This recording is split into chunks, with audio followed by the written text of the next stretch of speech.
Students, आज हम कक्षा 11वीं विषय राजनीति विज्ञान अध्याय 6 नागरिकता पढ़ेंगे। ठीक है, तो आज हम नागरिकता यानी सिटीजनशिप के बारे में हम अध्ययन करेंगे।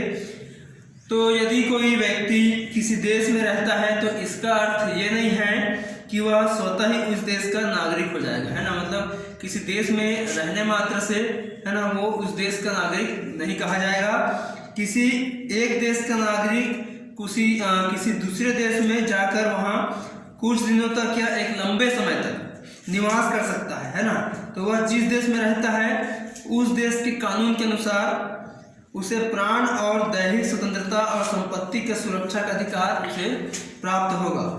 उसे उस देश के कानूनों का भी पालन करना होगा। इसके बावजूद वह उस देश में विदेशी ही बना रहेगा, है ना। उसको मतलब प्राण की सुरक्षा, है ना, संपत्ति की सुरक्षा का अधिकार उसको मिलेगा, है ना।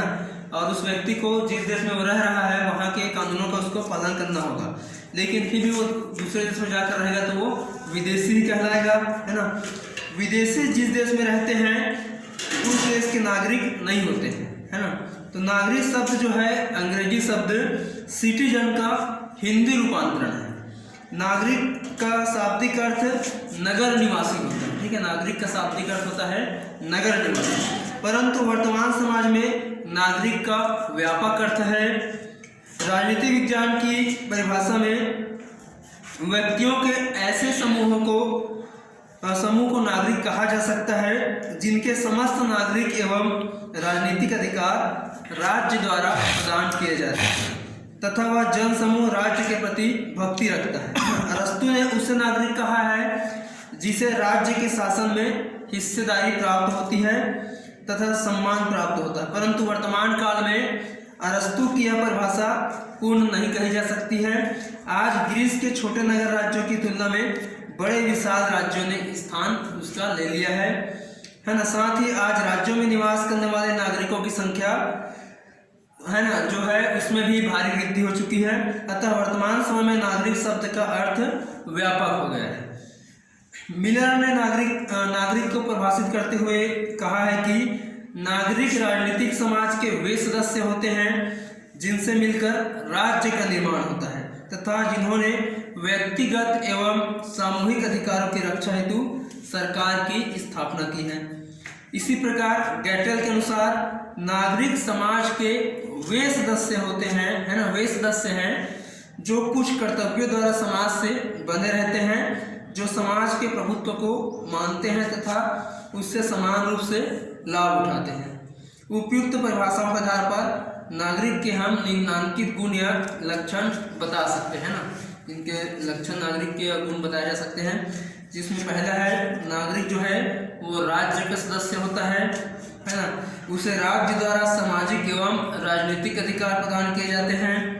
नागरिक राज्य की भू सीमा के भीतर निवास करते हैं।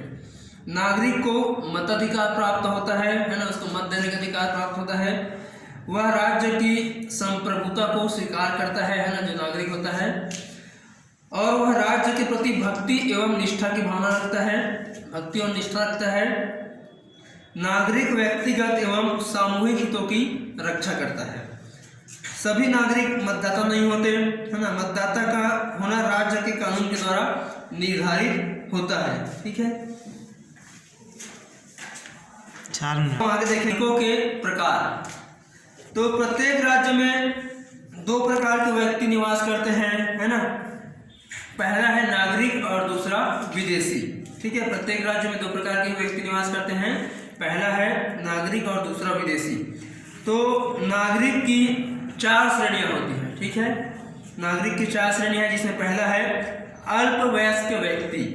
तो ऐसे नागरिकों को राजनीतिक अधिकार के अलावा अन्य अधिकार प्राप्त होते हैं। वे एक निश्चित आयु के लोग होते हैं, है ना।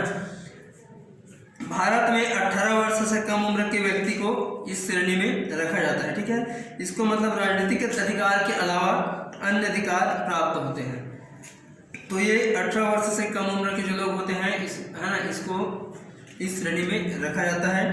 दूसरा है मताधिकार विहीन व्यक्ति। तो ऐसे व्यक्ति जो शारीरिक और मानसिक अयोग्यता के कारण मत देने के अधिकार से वंचित रखे जाते हैं, है ना, इस श्रेणी में आते हैं। तो इन्हें सिर्फ सामाजिक अधिकार प्राप्त होते हैं, जैसे पागल, दिवालिया और देशद्रोही आदि इसमें आते हैं। इसी प्रकार तीसरा है मताधिकार प्राप्त वयस्क व्यक्ति। तो जिन व्यक्तियों को सामाजिक, राजनीतिक और मताधिकार प्राप्त होता है तथा जो राज्य के प्रति भक्ति और निष्ठा रखते हैं ना, उन्हें मताधिकार प्राप्त वयस्क व्यक्ति की, है ना, श्रेणी में रखा जाता है। चौथा है देशीकृत नागरिक।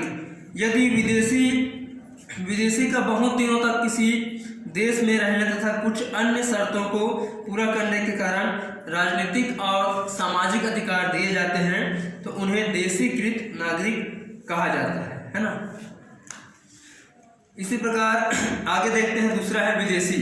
तो विदेशी वह व्यक्ति है जो स्थायी या अस्थायी रूप से अन्य देश में निवास करता है, ठीक है।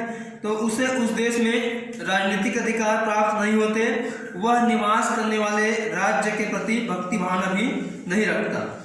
तो विदेशी को निवास करने वाले राज्य में केवल सामाजिक अधिकार प्राप्त होते हैं। तो एक विदेशी का जीवन एक संपत्ति की रक्षा के सामान्य अधिकार उनको प्राप्त होते हैं, परंतु अन्य सामाजिक और राजनीतिक अधिकार उनको प्राप्त नहीं होते हैं। तो इन अधिकारों की प्राप्ति के बदले विदेशियों को संबंधित देश का कानून जो होता है, कानून होता है, उसका पालन करना होता है ना।